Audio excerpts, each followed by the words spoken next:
Hello friends, story education में आपका स्वागत है। और आज मैं लेके आया हूँ प्रवक्ता लेक्चरर केबीएस केंद्रीय विद्यालय, एनबीएस यानी Navodaya Vidyalaya, TT PT net LT आदि के लिए भूगोल से प्रीवियस ईयर का पेपर। तो देखिए दोस्तों, ये हमारी पार्ट 8 सीरीज है। तो चलिए शुरू करते हैं। शुरू करते हैं। ये प्रीवियस ईयर का पेपर है। तो पहला क्वेश्चन यहाँ पे, कोरोमंडल तट पर सर्वाधिक वर्षा होती है तो किस मानसून से होती है। तो देखिए दोस्तों, जो कोरोमंडल है इसके जो तट पर जो वर्षा होती है ये जो होती है ये होती है उत्तर पूर्वी मानसून से।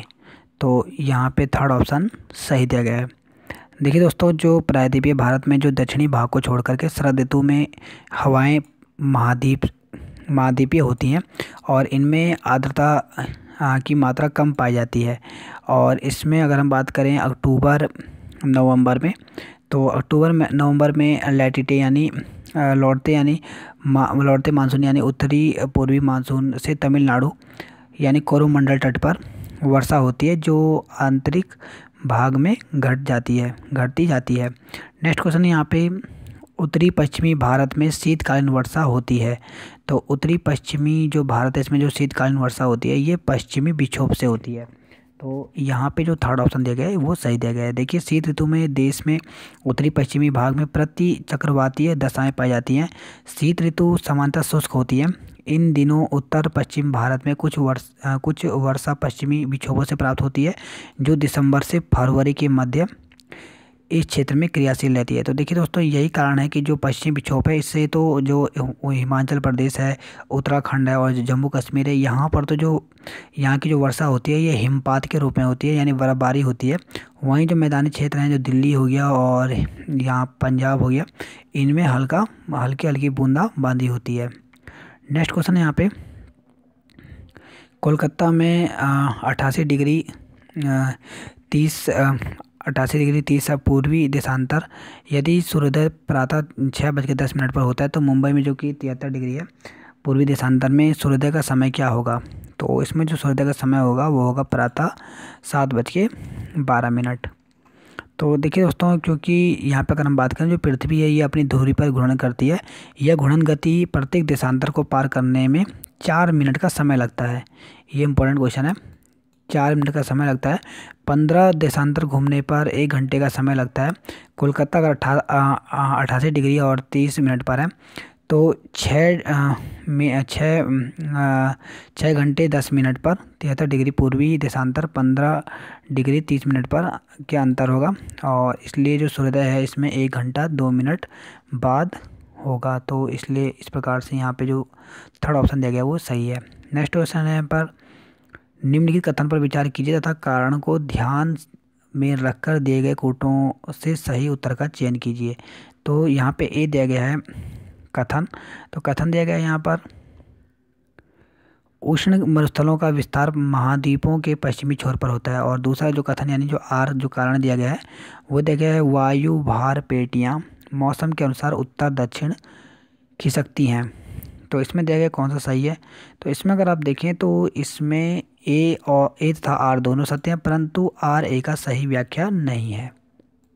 तो सेकंड ऑप्शन यहाँ पे सही दिया गया। देखिए दोस्तों, जो उष्ण मरुस्थल जो महाद्वीप है इसमें जो पश्चिमी भाग जो है वो 20 से 30 नॉर्थ साउथ पर पाए जाते हैं। प्रति चक्रवाती और वाष्पीकरण तत्व एवं अन्य कारण भी इसमें सम्मिलित है। वायु भार पेटियाँ सूर्य के उत्तरायण एवं दक्षिणायन के कारण खिसकती रहती हैं। नेक्स्ट यहाँ पे, किस नदी के खड़े पार्श्व वाली गहरी व संकीर्ण घाटी को कहते हैं। तो किस नदी को खड़े पार्श्व वाली गहरी व संकीर्ण घाटी कहते हैं, तो वो कहते हैं महाखड्ड को। तो यहाँ पे फोर्थ ऑप्शन सही दिया गया है। देखिए दोस्तों, सामान्य रूप से जो बहुत गहरी और जो संकरी घाटी होती है इन्हें गार्ज या फिर महाखड्ड या फिर इनको कंदरा भी कहते हैं। और जो महाखंड यानी जो गार्ज हैं ये भी आकार की घाटी के रूप में होती है और जिनके किनारे की दीवार अत्यंत खड़े ढाल वाली होती है। नेक्स्ट यहाँ पे, भूकंप की प्रबलता मापी जाती है। इंपॉर्टेंट क्वेश्चन है। तो वह है रिएक्टर स्केल से मापी जाती है, जिसको रिएक्टर मापनी भी कहते हैं। तो देखिए, भूकंप भू पृष्ठ पर विविध उग्रता वाला यह कंपन है जिसके उद्भव से पृथ्वी के अंतर्गत बलों का योगदान है। रिएक्टर मापन मापक पर इसकी तीव्रता 7 से अधिक होने पर भारी नुकसान होता है।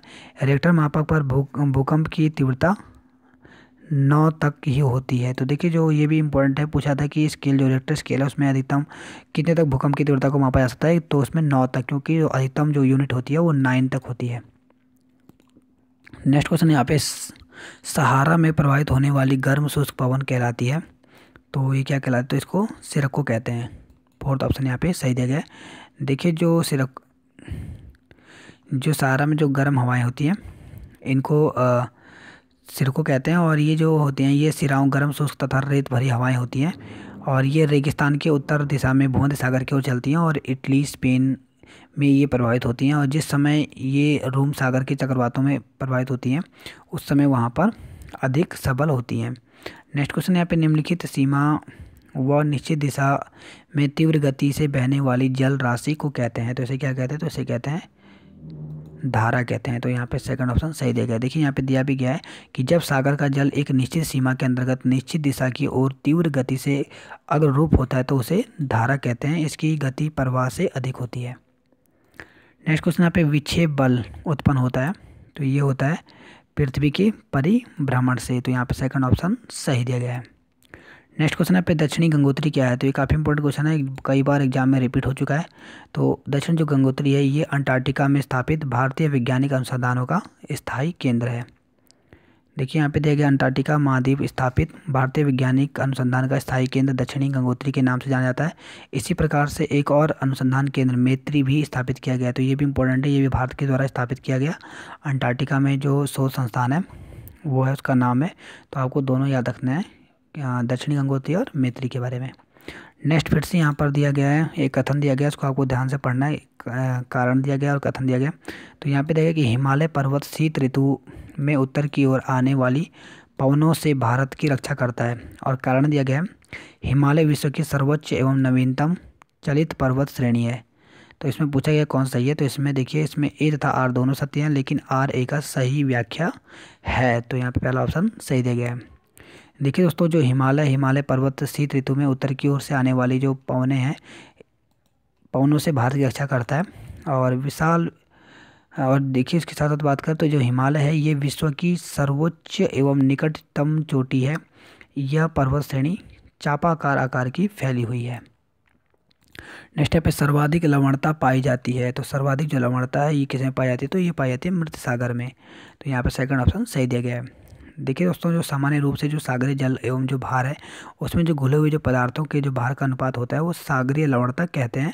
और मृत सागर की जो लवणता होती है वो 240%, लाल सागर की जो होती है वो 37 से 41%, और जो काला सागर है उसकी 15 से 10% लवणता पाई जाती है। देखिए तो यहाँ पे अगर हम बात करें तो मृत सागर इसमें काफ़ी लवणता पाई है, 240% पाई जाती है। अब नेक्स्ट क्वेश्चन है यहाँ पे प्रमुख मत्स्य क्षेत्र ग्राउंड बैंक स्थित है। तो ये कहाँ पे है, तो ये उत्तर अटलांटिक महासागर में है। तो यहाँ पे थर्ड ऑप्शन सही दिया गया। देखिए उत्तरी पश्चिमी जो अटलांटिक क्षेत्र है इसके अंतर्गत संयुक्त राज्य अमेरिका, कैन्यू, इंग्लैंड प्रदेश तथा न्यू फाउंडलैंड के तटीय क्षेत्रों को सम्मिलित किया गया है। और इस क्षेत्र में ग्राउंड बैंक तथा जॉर्ज बैंक विश्व के प्रमुख मछली पकड़ने वाले क्षेत्र हैं। नेक्स्ट पे मंगलोइड प्रजाति की उत्पत्ति का क्षेत्र माना गया है, तो वो माना गया है मध्य एशिया को। तो यहाँ पे सेकंड ऑप्शन सही दिया गया है। देखिए जो मंगलोइड है इसकी प्रजाति की उत्पत्ति मध्य एशिया के क्षेत्र को मानी जाती है, और ये प्रजाति पश्चिमी और दक्षिणी भारत को छोड़कर संपूर्ण एशिया, उत्तर एवं दक्षिण अमेरिका तथा उत्तरी पूर्वी प्रशांत महासागरीय क्षेत्र में पाई जाती है। नेक्स्ट पे निम्नलिखित में से कौन सा नगर जापान में मैनचेस्टर कहा जाता है, तो वो कहा था ओसाका को। यहाँ पे सेकंड ऑप्शन सही दिया गया। देखिए कोबे ओसाका औद्योगिक क्षेत्र जापान का सबसे बड़ा औद्योगिक प्रदेश है, जहाँ जापान की कुल औद्योगिक उत्पादन का 33% माल उत्पन्न किया जाता है। ओसाका से जापान की कुल सूती वस्त्र उत्पादन 37% का भाग प्राप्त होता है। ओसाका को पूरब का मैनचेस्टर कहा जाता है। अब देखिए नेक्स्ट क्वेश्चन यहाँ पे निम्नलिखित में से कौन खनिज तेल उत्पादन हेतु प्रसिद्ध है, तो वह है किरकुक। तो यहाँ पे थर्ड ऑप्शन सही दिया गया है। देखिए खनिज तेल की उत्पत्ति जो होती है वो समुद्री जीव एवं जानवरों के अवघटन से हुई है, जो 10 से 20 करोड़ वर्ष पहले अवसादों के नीचे दबे थे। इराक के प्रमुख खनिज तेल क्षेत्रों में मिरकुल, मूसल, अमालिया वर्षा प्रमुख है। तो ये इंपॉर्टेंट है क्योंकि आपको पता होना चाहिए कि जो इराक है, इराक में तेज तेल का जो खनिज भंडार है वो काफ़ी है। और यहाँ पे मिरकुल जो हो गया, मूसल हो गया, अमालिया है और बसरा, ये प्रमुख है। अब देखिए यहाँ पे मिलान करना है, सोचिए फर्स्ट को, सोचिए सेकंड से। देश दिया गया और इसमें कृषि उत्पादन की कौन से देश में कौन सा कृषि उत्पादन होता है, और यहाँ पे आपको देखिए कौन सा ऑप्शन सही है। तो इसमें अगर हम बात करें तो इसमें जो सेकंड ऑप्शन दिया गया है वो यहाँ पे सही दिया गया है। यानी अगर आप देखें तो ऑस्ट्रेलिया जो है, ऑस्ट्रेलिया की बात करें तो ऑस्ट्रेलिया में जो होता है वो होता है यहाँ पे गेहूँ। आप यहाँ पे देख सकते हैं ऑस्ट्रेलिया में जो होता है वो होता है गेहूँ। मिस्र में होता है कपास। क्यूबा में गन्ना के लिए फेमस है। बांग्लादेश जूट के लिए। नेक्स्ट क्वेश्चन है यहाँ पे कौन सा कथन इसमें दिया गया है कि सही नहीं है, तो वो है यहाँ पे सेकंड जो दिया गया है कि मलिन अस्थियाँ को दिल्ली में झुग्गी झोपड़ी कहते हैं। यहाँ पे सही नहीं दिया गया क्योंकि जो मलिन बस्ती है जिसको स्लम कहते हैं, गिरावट की एक चरमावस्था है और इसमें आवास इतने अधिक अनुपयुक्त हो जाते हैं कि वे समाज में स्वास्थ्य और नैतिक मूल्यों के लिए खतरा उत्पन्न करने लगते हैं। दिल्ली में इन स्लम एरिया को कटरा कहते हैं। तो देखिए इसको क्या कहते हैं, कटरा कहते हैं, लेकिन यहाँ पे झोपड़, हाँ लेकिन यहाँ पे झुग्गी झोपड़ी दिखाया गया था, इसलिए यहाँ पे सही नहीं है।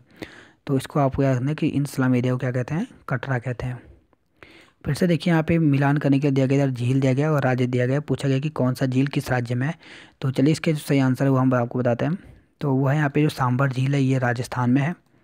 लोनार खान की जो झील है ये महाराष्ट्र में है। पुलिकट की जो झील है वो तमिलनाडु में है। और जो नौकुचिया झील है ये उत्तराखंड में है। नेक्स्ट क्वेश्चन है पर सूर्य के निकटतम ग्रह है। तो सूर्य के जो निकटतम ग्रह है वो है बुध। तो यहाँ पे सेकंड ऑप्शन सही दिया गया है। देखिए सौर मंडल में जो सूर्य है, सूर्य के अलावा उसके 8 ग्रह हैं तथा सौर मंडल का जो आकार है वो तस्त्री नुमा है। ये इंपॉर्टेंट क्वेश्चन है कि पूछ लेता है एग्जाम में कि सौर मंडल का आकार कैसा है, तो तस्त्री नुमा है। इसके मध्य में सूरज की स्थिति है। सूर्य से सबसे नज़दीक ग्रह बुध है तथा सबसे दूर का ग्रह वरुण है। सूर्य से बुध की जो औसत दूरी है वो 387 खगोलीय इकाई है। नेक्स्ट क्वेश्चन यहाँ पे वायुमंडलीय संरचना में निम्नलिखित में से किस गैस का सर्वाधिक भाग है। तो वो है आपको पता होना चाहिए वो नाइट्रोजन का है। तो यहाँ पे सेकंड ऑप्शन जो दिया गया है वो सही दिया गया है। देखिए जो वायुमंडलीय रचना में जो मुख्य रूप से जो नाइट्रोजन है वो 78% है। ऑक्सीजन यहाँ पे 20.94, इसलिए 21 भी कहा जाता है। और इसके अलावा यहाँ पे ऑर्गन है, कार्बन डाइऑक्साइड है, सियोन है, हीलियम है, क्रिस्टॉन है, जेनस है, हार्डन है, आदि गैसों का इसमें मिश्रण पाया जाता है। नेक्स्ट क्वेश्चन है पे वायुमंडल की सबसे निचली परत कौन सी है। तो वो है यहाँ पे क्षोभ मंडल। और देखिए इसके लिए एक ट्रिक भी है, छोड़ सबको में आया बाहर। इससे आप सभी के सभी जो है वायुमंडल की परतों को याद कर सकते हैं। देखिए छोड़ से हो गया आपका क्षोभ मंडल, सबको से हो गया समताप मंडल। इसके अलावा आता है छोड़ सबको में से हो गया मध्य मंडल, या जिसको आयन मंडल, मध्य मंडल या इसको ओजोन मंडल कहते हैं। छोड़ सबको में आया, और आया से हो गया आपका आयन मंडल, और बाहर से हो गया बाह्य मंडल। तो इस प्रकार से आप याद कर सकते हैं। क्षोभ मंडल में जो होता है इसमें बादलों का बनना, बारिश का होना, ये सभी घटनाएं जो होती हैं, बिजली का चमकना, ये सभी क्षोभ मंडल में होती हैं। इसके अलावा जो होता है समताप मंडल, यहाँ पे जो टेम्परेचर होता है ये समान तापमान होता है। इस वजह से यहाँ पे एयरप्लेन जो होते हैं वो समताप मंडल में उड़ते हैं।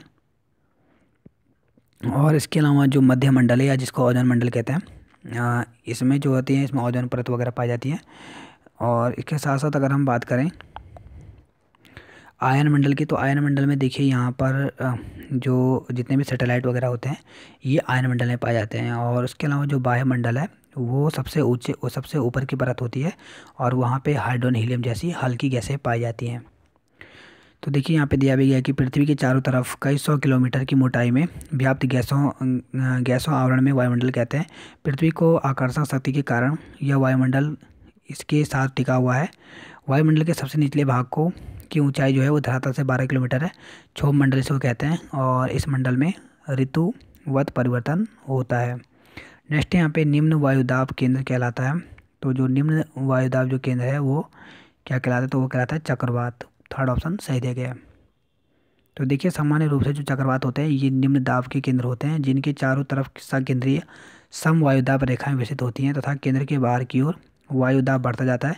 परिणाम स्वरूप परिधि के केंद्र की ओर हवाएं चलने लगती हैं, और इनका जो आकार होता है ये गोलाकार, अंडाकार या भी आकार के समान होता है।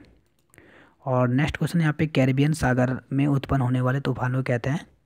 तो उसको क्या कहते हैं, तो वो कहते हैं हरिकेन। देखिए जो कई घिरी जो समताप जो रेखाएं होती हैं विस्तृत उष्णकटिबंधीय चक्रवात को हरिकेन यानी संयुक्त राज्य अमेरिका के में आता है ये।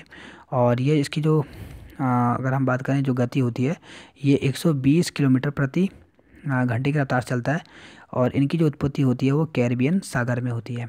तो देखिए दोस्तों, इस प्रकार से हम प्रीवियस ईयर का पेपर सॉल्व कर रहे हैं। इसमें हमने 25 क्वेश्चन किए। इसके आगे जो हम करेंगे वो नेक्स्ट वीडियो में करेंगे। तो जुड़े रहिए दोस्तों हमारे साथ, और अभी तक आपने हमारे चैनल को लाइक सब्सक्राइब नहीं किया तो प्लीज़ कर लीजिए ताकि आपको हमारी अन्य वीडियो भी मिल सके।